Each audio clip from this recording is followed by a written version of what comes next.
Bonjour à toutes et à tous. Il me fait plaisir aujourd'hui de vous présenter le rôle du pharmacien dans la MPOC et les multiples inhalateurs. Mon nom est Marie-France Beauchesne, je suis pharmacienne au CIUS de l'Estrichus et professeure à la Faculté de pharmacie de l'Université de Montréal. Tout d'abord, voici mes conflits d'intérêts. Donc, je déclare avoir reçu des honoraires à titre de conférencière, membre d'un comité scientifique et pour avoir collaboré à un projet de recherche subventionné par la compagnie pharmaceutique AstraZeneca dans les 5 dernières années. Les objectifs de ma présentation sont les suivants. Tout d'abord, je vais vous décrire le rôle du pharmacien auprès de la personne ayant une maladie pulmonaire obstructive chronique ou MPOC. Et je vais aussi vous présenter les activités professionnelles que le pharmacien peut faire pour collaborer avec vous dans l'atteinte de vos objectifs personnalisés en lien avec la gestion de votre MPOC. Dans le cadre de ma présentation, je vais utiliser le masculin pour pharmacien pour alléger le texte et la présentation. Donc, en guise d'introduction, à la base, le pharmacien veut s'assurer que le traitement qui vous est prescrit, donc les inhalateurs qui vous sont prescrits, répondent à vos besoins. Donc, en plus du rôle traditionnel où le pharmacien valide les ordonnances lorsque vous les présentez les prescriptions à la pharmacie et vous remettre le conseil d'usage sur les inhalateurs qui vous sont prescrits, dans les dernières années, le rôle du pharmacien a beaucoup évolué et il peut maintenant faire un nombre accru d'activités professionnelles que je vais vous présenter, plus spécifiquement en lien avec la gestion de la MPOC. Tout d'abord, je commence par le service de prise en charge. Donc, lorsque le pharmacien échange avec vous et se rend compte que les cibles du traitement de la MPOC ne sont pas atteintes ou que les objectifs que vous souhaitez atteindre avec vos inhalateurs ne sont pas atteints, il peut vous offrir un service de prise en charge. En quoi cela consiste? Eh bien, il peut vous donner un rendez-vous pour vous rencontrer en personne à la pharmacie et prendre le temps d'évaluer la maîtrise ou le contrôle de votre maladie respiratoire. Donc, il vous pose quelques questions sur votre essoufflement, sur les périodes où la MPOC s'est aggravée dans la dernière année.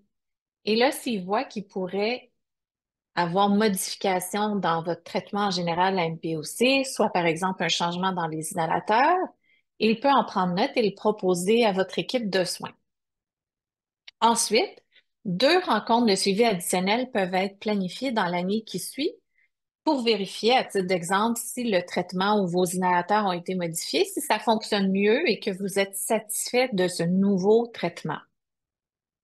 Donc, ça donne l'occasion aux pharmaciens de prendre le temps, sur consultation dans le bureau avec vous, de vous rencontrer, vérifier si les inhalateurs vous conviennent et si vous avez atteint vos objectifs de traitement. Sinon, il peut faire certaines suggestions, vérifier que ça fonctionne et prendre le temps de voir avec vous pour optimiser la gestion de votre maladie respiratoire et identifier les inhalateurs qui vous conviennent le mieux. C'est quelque chose aussi qui peut être fait si vous êtes admis à l'urgence ou hospitalisé. Le pharmacien de l'hôpital peut aussi vous rencontrer pour évaluer les inhalateurs qui vous sont prescrits et proposer des modifications au besoin. Une autre activité professionnelle est celle d'amorcer une thérapie préventive pour la cessation tabagique. Je vous donne un exemple. Andréane, 50 ans, consulte son pharmacien parce qu'elle aimerait arrêter de fumer. Elle a reçu un diagnostic de MPOC il y a 5 ans et elle se sent maintenant prête à prendre les démarches pour essayer d'arrêter la cigarette. Elle sait que ça peut améliorer sa santé et ses symptômes respiratoires, donc elle échange avec son pharmacien. Ce dernier pose quelques questions pour vérifier quelle est la consommation habituelle du nombre de cigarettes d'Andréane à chaque jour et lui présente les différentes options qu'il peut lui prescrire et convient avec Andréane du traitement qui lui convient le mieux. Il peut alors lui prescrire, ce qui permet à Andréane, à titre d'exemple, d'avoir le médicament remboursé par son assurance médicaments si elle vient du gouvernement. Et une fois que le pharmacien lui a prescrit, par exemple, des teintes de nicotine, il peut aussi lui offrir un certain soutien et la référer aussi à des services qu'il y a dans la communauté environnante pour du soutien psychologique, par exemple, parce que c'est très important, en plus du médicament, d'avoir ce soutien-là pour le succès de l'arrêt tabagique. Je vous parle d'une autre activité qui est celle d'amorcer ou de prescrire un médicament pour traiter certaines conditions mineures. Encore ici, je vous mets l'exemple de Nicolas, qui utilise comme inhalateur l'Advair, sous le nom commercial Advair, qui est l'association du fluticasone et salmétérol, avec le tiotropium ou Spiriva pour sa MPOC. Il consulte son pharmacien parce qu'il a un inconfort au niveau de la bouche et de la gorge. Il sent une irritation, une rougeur et on voit qu'il y a des petites taches blanchâtres sur la langue de Nicolas. On arrive à la conclusion qu'il y a présence de ce qu'on appelle une candidose oropharyngée qui peut être traitée par un sirop de mystatin. Le pharmacien remarque que dans les dernières années, Nicolas a déjà eu cette prescription pour le sirop, mais il n'y a plus de renouvellement possible. Dorénavant, le pharmacien dans cette situation-là peut lui-même prescrire ce sirop-là, le même sirop qu'il a déjà utilisé par Nicolas dans le passé, et il va en profiter aussi pour rappeler à Nicolas l'importance de se rincer la bouche et la gorge après avoir pris l'Advair, puisqu'il contient un corticostéroïde inhalé et qui peut être la cause, dans ce cas-ci, de la candidose oropharyngée. Donc, c'est un des exemples de traitement que le pharmacien peut prescrire pour une condition mineure pour laquelle la personne a déjà eu un médicament dans le passé. Le pharmacien peut aussi substituer, c'est-à-dire remplacer un médicament par un autre qui a le même effet en cas de certaines situations, comme un exemple classique, une rupture d'approvisionnement. Je vous donne un autre exemple. Lorraine, qui a une MPOC, a de la difficulté à utiliser son inhalateur de Spiriva NDLE avec la capsule. Elle trouve compliqué d'avoir à mettre la capsule, appuyer sur le bouton pressoir, et lorsque le pharmacien révise le traitement avec elle, il remarque que la prise n'est pas tout à fait adéquate. Il lui propose alors des alternatives. Le pharmacien, dans ce cas-ci, pourrait, selon la préférence de Lorraine, remplacer le Spiriva par un autre médicament de la même famille si c'est le même ingrédient. Par exemple, ici, le Spiriva est disponible sous forme d'un autre inhalateur qu'on appelle le Respimat, qui est un inhalateur de brune légère. Le pharmacien pourrait lui-même remplacer le Spiriva NDLE par le Spiriva Respimat, qui est un inhalateur qui convient dans cet exemple-ci euh, mieux à Lorraine et qu'elle utilise mieux également. Si un médicament différent, mais de la même famille ou de la même classe, serait le choix retenu par Lorraine, le pharmacien pourrait aussi consulter le prescripteur, par exemple le médecin traitant, et proposer un autre inhalateur. Puis, de façon classique, le médecin prescripteur peut retourner par fax ou par prescription électronique son accord pour remplacer le médicament. Donc, c'est un autre exemple d'activité professionnelle que le pharmacien peut faire avec votre collaboration. Le pharmacien peut aussi maintenant prescrire et administrer des vaccins qui sont inscrits au protocole d'immunisation québécois. Le pharmacien peut lui-même injecter le vaccin lorsqu'il a reçu les formations obligatoires. Sinon, vous savez, maintenant, dans certaines pharmacies, il y a des infirmières qui y travaillent. Donc, le pharmacien peut, avec la collaboration de l'infirmière, vous prescrire et l'infirmière administrer le vaccin qui est indiqué pour vous et pour votre santé respiratoire. Encore une fois, je vous donne un exemple. Victor est à sa troisième pneumonie dans les 2 dernières années. À chaque fois, il s'est retrouvé à l'hôpital pendant quelques jours. Il a eu peine à reprendre son état de base après chaque épisode. Il rencontre son pharmacien qui remarque que Victor n'a jamais eu le vaccin contre la pneumonie ou qu'il l'a eu il y a plusieurs années et qu'un rappel est indiqué. Il peut alors proposer le vaccin à Victor dans le but de prévenir des complications qui seraient associées à une pneumonie à la bactérie qu'on appelle pneumocoque. Donc, ça serait un exemple où le pharmacien pourrait donner un rendez-vous à Victor pour venir se faire vacciner à la pharmacie avec un vaccin comme, à titre d'exemple, le Pneumovax ou le Prévenor, pour prévenir les complications reliées à la pneumonie. Donc, le pharmacien maintenant peut faire ça pour le vaccin contre la pneumonie, mais aussi pour la grippe, la COVID et d'autres vaccins qui seraient indiqués dans votre cas. Le pharmacien peut également simplifier vos inhalateurs. Je reviens sur la mise en situation de Nicolas qui a deux inhalateurs différents pour le traitement quotidien de sa MPOC. Nicolas utilise l'Advair 2 fois par jour et le tiotropium ou Spiriva 1 fois par jour pour le traitement d'entretien de sa MPOC. Il avoue à Nicolas,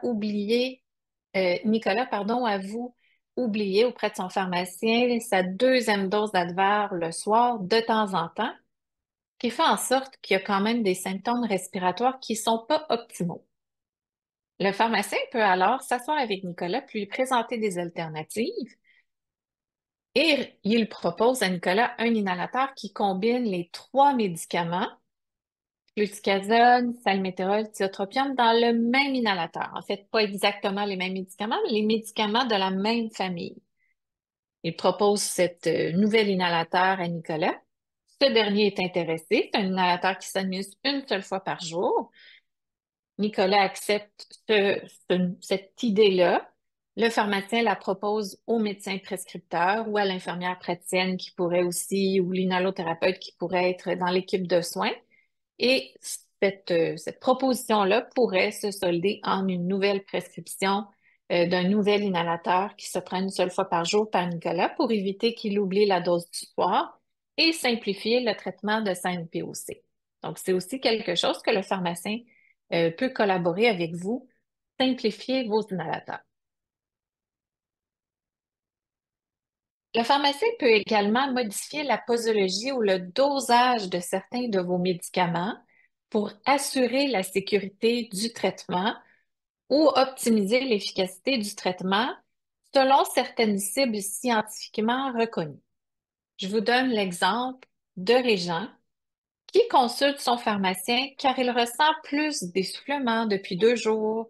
Il a une toux grasse avec des expectorations ou crachats plus abondants qu'à l'habitude qui ont changé de couleur. Après discussion avec le pharmacien, ce dernier convient avec Régent que l'antibiotique qui est en réserve à la pharmacie devrait être commencé. Avant de servir le médicament, le pharmacien remarque que Régent a une fonction rénale qui est abaissée.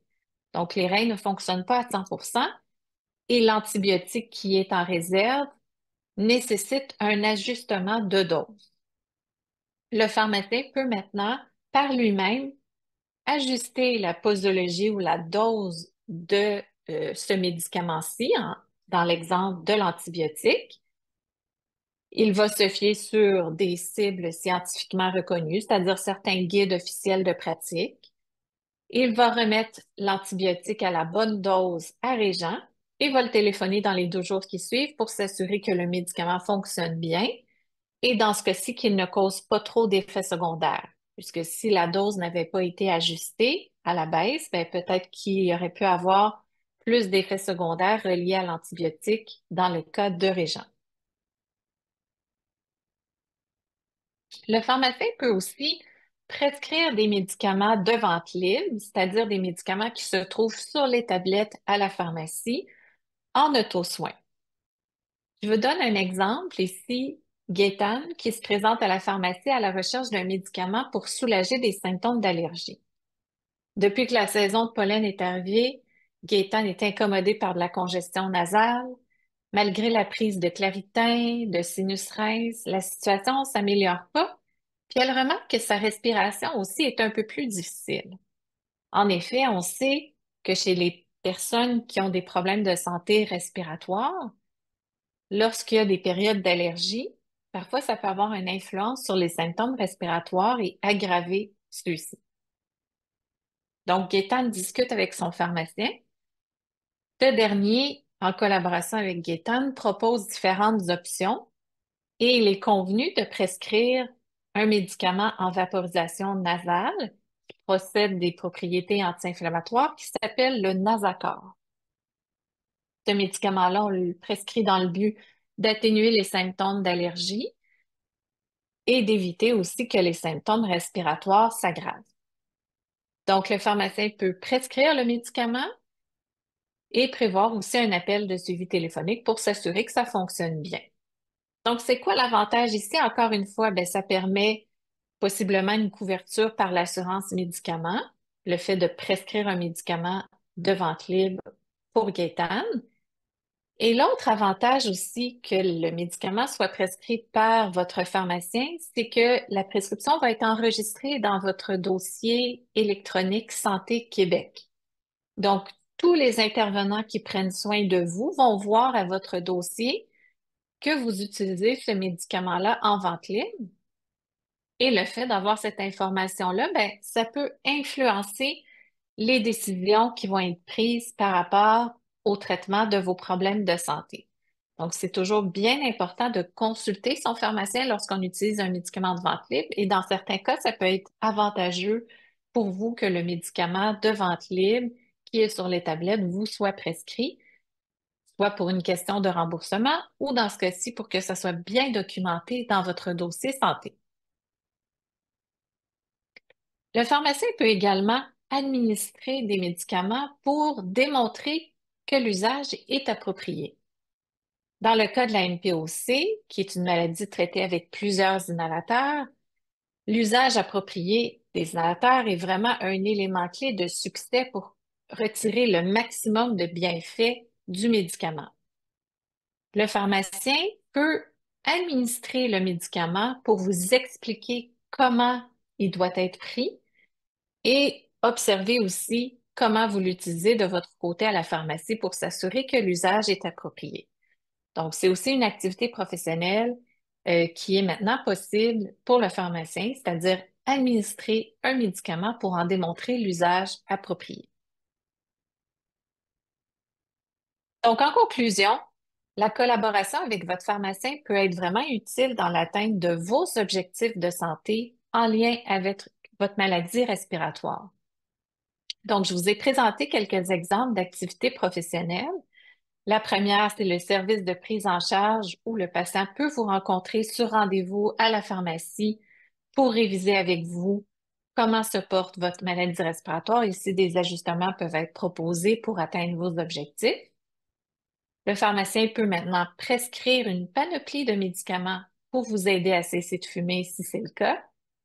Il peut vous prescrire des médicaments de vente libre, administrer des inhalateurs, substituer les médicaments s'il y a un problème d'approvisionnement ou si vous avez de la difficulté à utiliser un inhalateur ou s'il remarque qu'il y a un problème au niveau de l'efficacité de votre traitement ou certains effets secondaires. Il peut vous prescrire des vaccins. Les vaccins peuvent être administrés à la pharmacie. Il peut proposer à votre médecin ou d'autres intervenants autour de votre équipe de soins un changement à vos inhalateurs, encore une fois pour atteindre les objectifs et les cibles visées. Il peut ajuster la posologie ou le dosage de certains de vos médicaments selon certaines situations. Et finalement, il a depuis longtemps un rôle important pour vous enseigner l'usage approprié de vos inhalateurs et réviser cette technique-là d'utilisation de vos inhalateurs de façon périodique au fil des années. Donc, votre pharmacien est vraiment un allié pour collaborer avec vous dans l'atteinte de vos objectifs de soins en MPOC. Donc, merci de votre intérêt et je vais maintenant passer à la période de questions. Merci beaucoup, Madame Beauchesne, pour cette belle présentation. Nous avons le temps pour quelques questions. Alors, allons-y pour une première. Alors, tous les rôles du pharmacien sont souvent méconnus des patients. Comment assurer une bonne présentation aux patients dans les contextes actuels de la population vieillissante avec plusieurs comorbidités et de manque de personnel? Donc, si je comprends bien, la question, c'est comment est-ce qu'on peut mieux faire connaître le rôle du pharmacien auprès de la population?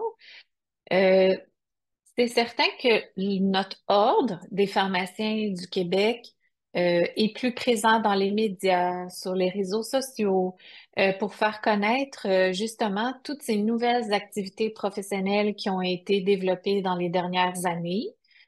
Donc ça, c'est une façon, je pense, de faire connaître le rôle du pharmacien. La journée d'aujourd'hui aussi est une belle opportunité de présenter ce que les pharmaciens peuvent faire. Et puis, je pense que les gens atteints de MPOC ne doivent pas hésiter non plus à consulter leur pharmacien. Il y a certaines choses qu'on peut faire, d'autres qui ne sont pas encore possibles de faire de façon autonome. Donc, on invite aussi la population en général à échanger avec leur pharmacien pour vérifier quels services peuvent être offerts dans chacune des pharmacies. Puis je terminerai aussi sur un élément que j'ai pas mentionné dans ma présentation, puis je profite de la question qui m'est posée pour en parler. Parfois, certaines personnes ayant une MPOC ne se déplacent pas à la pharmacie, font livrer leur médication parce que c'est difficile pour eux de se déplacer là, à chaque mois à la pharmacie. Alors, si il y a des problèmes qui sont rencontrés avec la médication, il faut surtout pas hésiter à prendre un rendez-vous téléphonique également avec le pharmacien. Il y a certaines consultations qui peuvent être faites par téléphone également pour, au besoin, ajuster les médicaments en inhalation. Et certaines pharmacies au Québec offrent aussi des soins à domicile, donc la possibilité d'aller visiter à domicile les personnes de leur pharmacie pour faire une réévaluation des médicaments qui leur sont prescrits. Merci. Alors, allons-y pour une deuxième question, et ce sera la dernière. Alors, comment un pharmacien peut-il favoriser la prise en charge de la santé d'un patient par ce patient lui-même, souvent non-observance à leur traitement de base? Donc, en effet, on sait qu'il est difficile pour les personnes de bien observer ou adhérer à leur traitement, c'est-à-dire de se rappeler de prendre leurs médicaments tels que prescrits et de rester adhérent ou observant à long terme, c'est-à-dire de prendre à chaque jour la médication et de ne pas arrêter si les symptômes respiratoires sont mieux contrôlés, par exemple. Donc, dans la MPOC, comme pour plusieurs maladies chroniques, il y a souvent un enjeu là, de fidélité à la médication qui nous est prescrite. Donc, le pharmacien, évidemment, peut garder un œil sur la situation. S'il se rend compte que la personne ne procède pas au renouvellement régulier de la médication, il peut engager un dialogue avec la personne. Dans l'exemple de la MPOC, c'est d'essayer tout d'abord d'identifier pourquoi la médication n'est pas prise régulièrement. On peut alors voir est-ce que la personne n'est pas satisfaite du traitement. Peut-être qu'un changement d'inhalateur serait nécessaire pour que la personne ait un inhalateur qui lui convient mieux. Est-ce que c'est parce qu'il y a présence d'effets secondaires? Si oui, bien, on peut conseiller la personne pour atténuer les effets secondaires qui sont présents. Est-ce que c'est parce qu'on a la perception que le médicament n'est pas efficace pour traiter la maladie? À ce moment-là, le pharmacien peut expliquer pourquoi le médicament a été prescrit et prendre le temps aussi d'expliquer quels sont les bienfaits attendus du traitement pour que la personne MPOC puisse essayer d'objectiver aussi l'atteinte de ces bienfaits-là. Donc, il y a différentes façons avec lesquelles le pharmacien peut collaborer avec les personnes pour vraiment optimiser la fidélité au traitement ou l'adhérence ou l'observance, comme la question m'a été posée. Une autre chose aussi qui peut être faite par le pharmacien, c'est de collaborer avec tous les intervenants qui s'occupent de la personne ayant une MPOC. Donc, si le pharmacien sait qu'il y a un rendez-vous à venir avec le médecin de famille, bien, sur l'accord de la personne MPOC, le pharmacien peut, d'un commun accord avec la personne MPOC, aviser le médecin que la personne a de la difficulté à adhérer à son traitement pour la raison X, Y, Z. Le médecin peut alors aussi jouer un rôle pour encourager l'adhésion. Même chose pour l'inhalothérapeute. Si vous avez un inhalothérapeute comme personne MPOC, le pharmacien, d'un commun accord avec la personne MPOC, peut échanger avec l'inhalothérapeute pour essayer de trouver des solutions. Et finalement, l'enseignement Et sur la gestion de la NPOC est une composante vraiment essentielle du traitement. Donc, le pharmacien peut faire une partie de cet enseignement-là, mais il peut aussi collaborer avec des centres d'enseignement dans la communauté et référer la personne NPOC à ses services ou centres d'enseignement pour que la personne ait vraiment toutes les informations nécessaires pour lui-même prendre part à la gestion et à l'optimisation de sa santé respiratoire. Merci beaucoup. Alors, bien, encore une fois, nous vous remercions pour cette belle présentation et on vous souhaite une belle fin de journée. À une prochaine fois.